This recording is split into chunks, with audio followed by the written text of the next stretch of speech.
इस वीडियो को लाइक करें, हमारे चैनल को सब्सक्राइब कर बेल आइकन जरूर प्रेस करें हमारी न्यू वीडियो सबसे। લોકસભાની ચૂંટણી આવી રહી છે।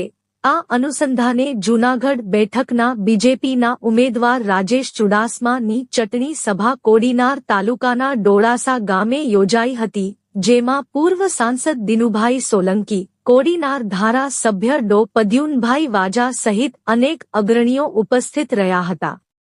ડોળાસા ખાતે વીરાબાપા મંદિર પરિસર ખાતે આવેલા હોલ મધ્યે બીજેપીના જૂનાગઢ બેઠકના ઉમેદવાર રાજેશભાઈ ચુડાસમાની ચૂંટણી સભા યોજાઈ હતી, જેમાં વિશાળ સંખ્યામાં બીજેપી કાર્યકર્તાઓ ઉપસ્થિત રહ્યા હતા।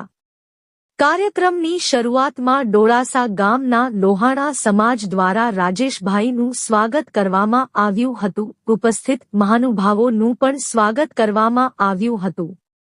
વક્તવ્ય દરમિયાન કોડીનાર ધારાસભ્ય ડો પદ્યુમનભાઈ વાજા, પૂર્વ સાંસદ દિનુભાઈ સોલંકી, ઉમેદવાર રાજેશભાઈ ચુડાસમા વિગેરે આગેવાનોએ લોકહિતના થયેલા કામોની જાણકારી આપવામાં આવી હતી।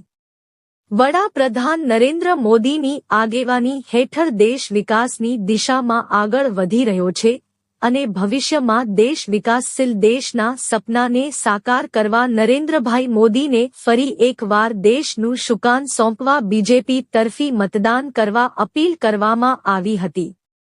આ ચૂંટણી સભામાં કોડીનાર તાલુકાના બીજેપી પ્રમુખ ભગુભાઈ પરમાર, કોડીનાર નગરપાલિકાના પ્રમુખ શિવાભાઈ સોલંકી, કે.ટી.સી.